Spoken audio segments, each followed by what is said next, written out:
daw na matuto daw ako na mag-drive dito. Because necklace mo lang yan siya.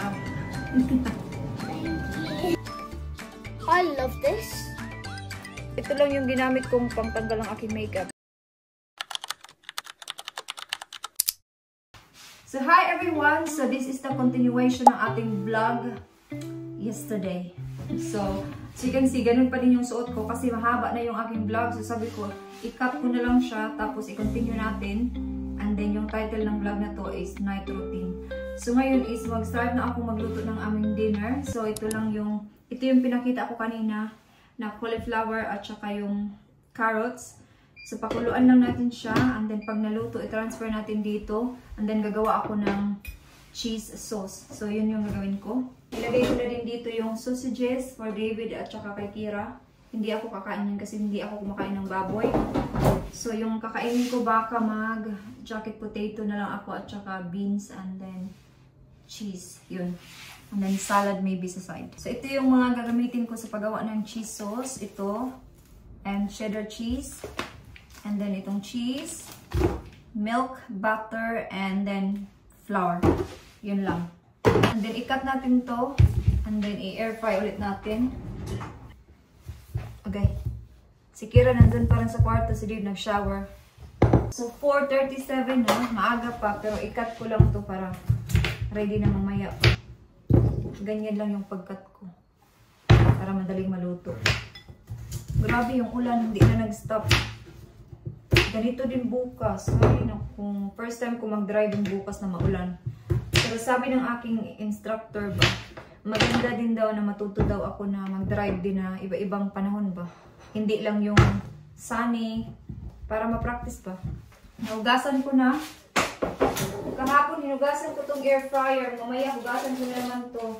Kasi nagiging oily yung air fryer pag hindi mo hinugasan.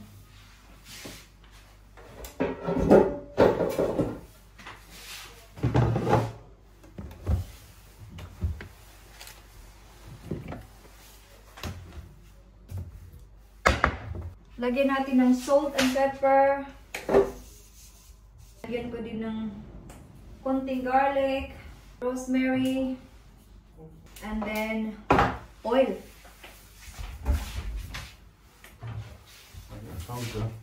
Ito. It's not working. I don't know how to do it. So, luto na. So, ganun lang. Tanggalin mo yung tubig. Tapos i-transfer dito. So, ito din yung gagamitin ko paggawa ng sauce. Let's get started! Butter. Salt. Master Chef.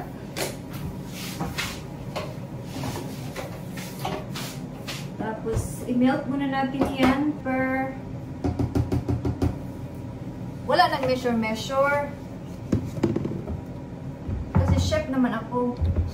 Lagyan natin ng flour para medyo mag-sticky ba. Kunti lang. Enough lang na mag-sticky a little bit. Pag nag-melt na, din lagyan mo ng, pakita ko nga sa inyo. Lagyan mo na ng milk.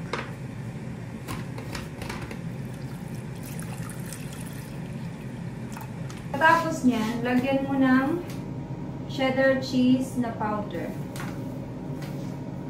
Okay. Ito yung half na ginamit ko ng isang araw. Ganyan. And then, imikos-mekos mo lang yan siya. Much better kung yung gamitin mo yung ganito pa. Sana yun. Ito. Ganyan. Hanggang mag-sticky. Multitasking na to. Okay. And then, ito na din yung cheese na niraspa ko. Niraspa yung ginawin ko ba? Generated ko. Tapos, ilagay mo yun sa taas mamaya pag naluto na. Ano ba itong Tagalog? Uy, wala na. Hindi na nagkamao-mao. Ganyan. Mahirap talaga pag Bisaya, no? I-on ko na din yung sausages para magkasabay na sila. Malapit na itong maluto. Madali lang naman to kasi once na melt na yung cheese sa taas, luto na yan kasi nga luto na yung gulay.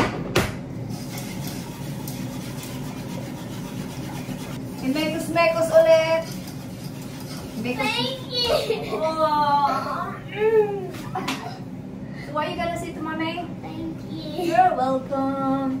Binilan ko kasi si Kira ng parang sa game ba ng Roblox ba? I think 5 pounds, so kaya masaya siya. Kasi she's been a really good girl today. So gusto niya sana magpabili dun sa Sainsbury's kanina ng Harry Potter na costume. Sabi ko, no, because it's too expensive. I said, you only need it for 1 day, so hindi niya na kailangan after. So sabi ko sa kanya, huwag natin niyang bilhin. Sabi ko, bilhan na lang kita ng worth 5 pounds na game na gusto niya kaninang umaga. Kaya sabi niya, sige. Kaya okay naman sa kanya. So anyway, ito na yung aking dinner. So tusok-tusukin mo lang yan siya. And hugasan. Tapos i-microwave para maluto. Okay, ito yung aking dinner. Ganon. Tapos i-microwave. Paggabi ito talaga luto. I mean, si Dave gusto naman niya magluto, pero gusto ko kasi ako.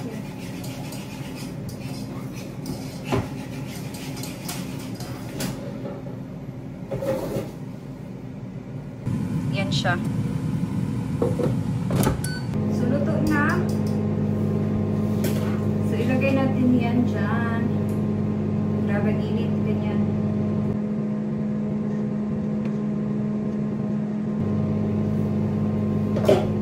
Tapos, lagyan ng cheese.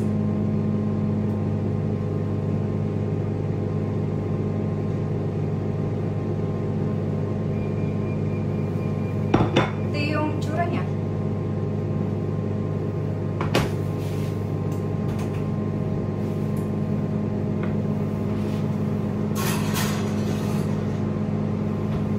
Mga 10-15 minutes lang yan. Nakalimutan kong mag-cut nito. Broccoli. Madali lang naman ito maluto. And why you're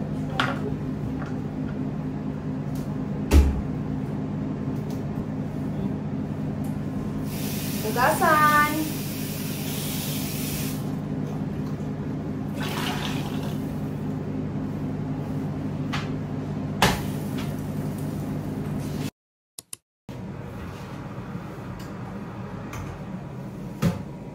Grabe, init.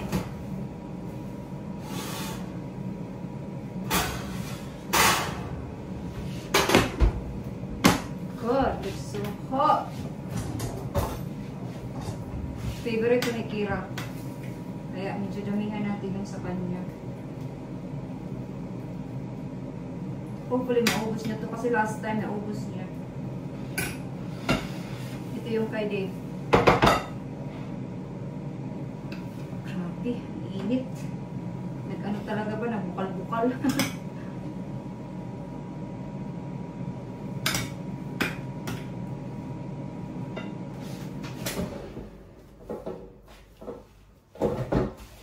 Init.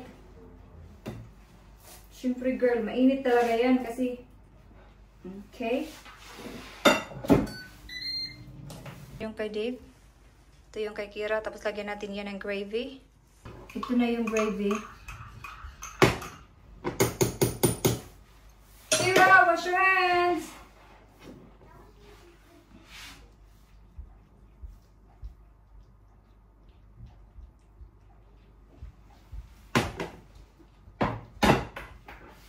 Damihan natin kay Kira kasi gustong-gusto niya yung gravy. Okay. Oops, yummy. Okay, ito na yung kay Dave. Your dinner is ready. I-deliver natin sa kanila, no?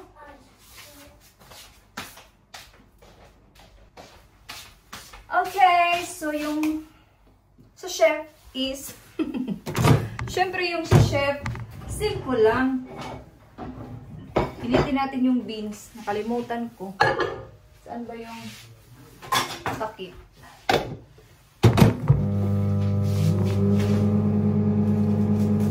Simple lang yung sa akin.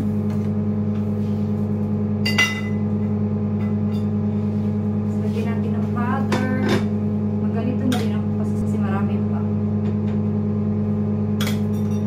Kira, if you want some more, Bob, cauliflower cheese, we got some more here. You want some more?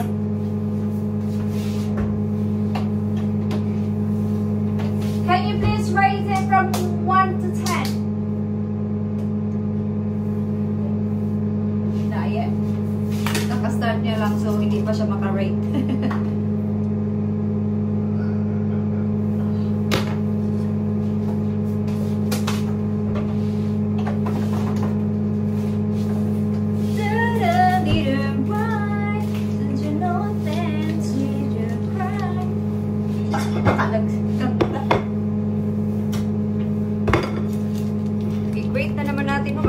Mag-brush pa na naman tayo ng cheese. Nakalimutan ko na naman.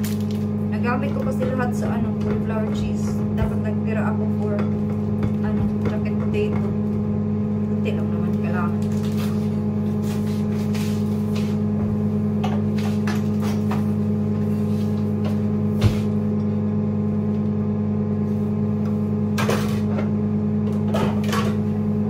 Hindi nyo makita yung ginagawa ko. Here. I know, I'm doing my dinner.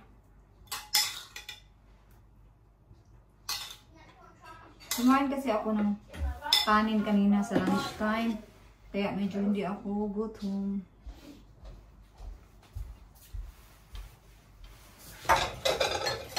Yan na yung aking dinner. Yes, please. Kain muna kami. So, tapos na kaming kumain. Anong oras na ba? Parang 6:35 na parang ganun. So, naghugas si Dave ng mga plato pero hindi na ako nag-vlog kasi ayaw niyang i-vlog siya. So, ngayon, i-run ko yung bath ni Kira kasi maliligo na siya. Tapos, i-prepare ko yung kanyang uniform sa school bukas.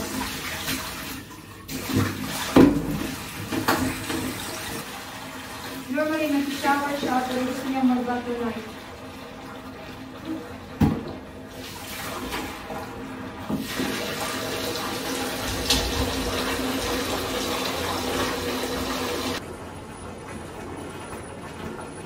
Magkulang ako ng kanyang pajama.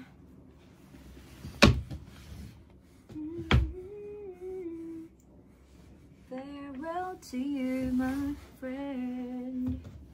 We'll see. Hala, kailangan kong wait lang, parang hindi ko ma-open yung kabilang side. Pajama ni Kira. Let's see each other again.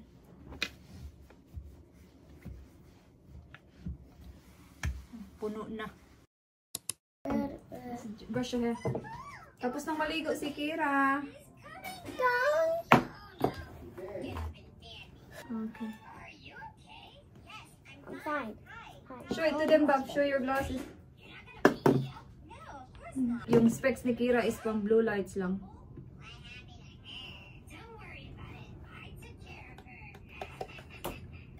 I love this. Who gave it to you? I can't remember. Daddy got it. Like, you want to just take that out. There you go, And Bob. like, in there is like disco lights, but you can like put up when it's a disco time.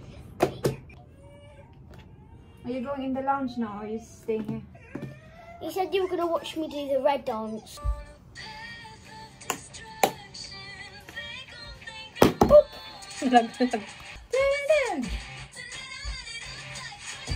Red, red. Kira nagsayaw dito sa... Those things in there tonight, and I'll put them in with the other pots. Tapos mag-edit ako ng video, magtimpla ako ng tea while mag-edit. Yeah, so ito lang yung ginamit kong pangtanggal ng aking makeup. Yung Garnier na micellar water. 2-in-1 eye makeup remover. So nakita ko lang yan kahapon sa Superdrug bago ako pumasok sa work. Kasi meron pa akong time. So, nagtingin-tingin muna ako doon. Ito lang yung kinuha ko kasi ito yung naka-sale. £2.32. Hindi ako gumagamit ng mga ganito. Wet wipes lang. Pero nakita akong naka-sale, so kinuha ko na lang. Kaya mag-wash na ako after. Para makapag-edit ako ng video. Yes, yung ginawa ko, dinalawa ko yung vlog for today. Kasi nga mahaba na siya. Kasi di ba nag-grocery shopping pa kami. So, mahaba na. And, so ito na lang yung continuation ng vlog natin kanina. So, mag-skincare na tayo. Dinala ko lang dito sa CR. So, ganun pa din yung aking skincare. Kiehl's. Lagi kong pinapakita si Kiehl's. Baagid si Kiehl's. Kiehl's, baka naman. Mahal pa naman yan si Kiehl's, no? Sana ma-afford ko yung lahat ng range ng mga skincare nila. Mahal kasi yung skincare nila. Pero maganda talaga siya. Ulit-ulit kong sinasabi pag nag-skincare ako. Try nyo yung Kiehl's. Maganda siya.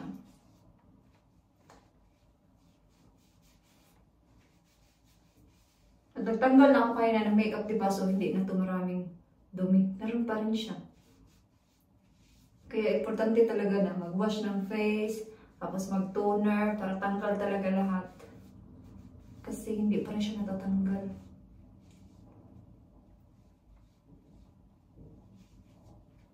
Si Kira matulog na yan soon. Hindi ko na si Kira i-vlog kasi nasa kwarto na. Baka kasi kung mag-vlog pa ako doon, active na naman si Kira. Okay. So, yeah, simplihan lang natin yung ating toner, no? And then, itong ating CeraVe for our face. Sa katawan na din. Pero natin. Simple lang talaga yung aking skincare. During the day, sunscreen lang. Tapos ito din. Kaya importante talaga na mag-sunscreen kahit walang sun. Tapos mag-sunscreen. Kasi importante yun. Diba sabi ni, sabi din yun ni Dr. Vicky Bello na kahit walang sun, dapat mag-sunscreen. Kasi nakakasira pa rin yun siya. Yun lang naman. Tapos magtimpla na tayo ng tea para makapag-edit na ng video. Ito yung ginagawa ko after ko mag-skincare, mag-chill na ako sa sofa. Then yun na, wala na akong gagawin. Kasi nakakain na kami. Si Kira nakaligo na. Yung pagkain ni Dib sa work tapos na. Ginawa niya kasi kaninang umaga. Ako na lang yung naggawa ng kanyang gulay ba. Yung in-air fry ko kanina. So tapos na yun and it's good for 3 days now. So it's really good. And then bukas ng gabi yung gagawin na lang ni Dib at saka ni Kira is yung overnight oats. Kasi normally si Kira talaga at si Dib ang gumagawa nun. Ako lang yung gumagawa minsan dahil si Dib minsan nabibisi sa work. Pero gustong-gusto ni Kira yung silang dalawa yung gumagawa nun.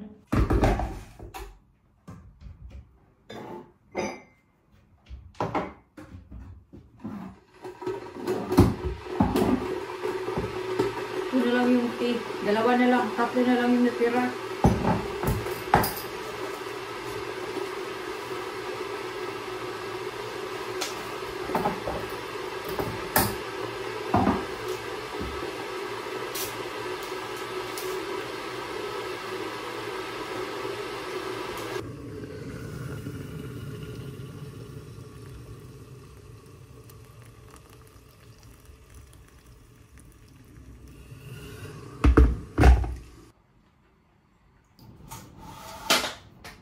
Sarado na yung mga bintana. Mahangin.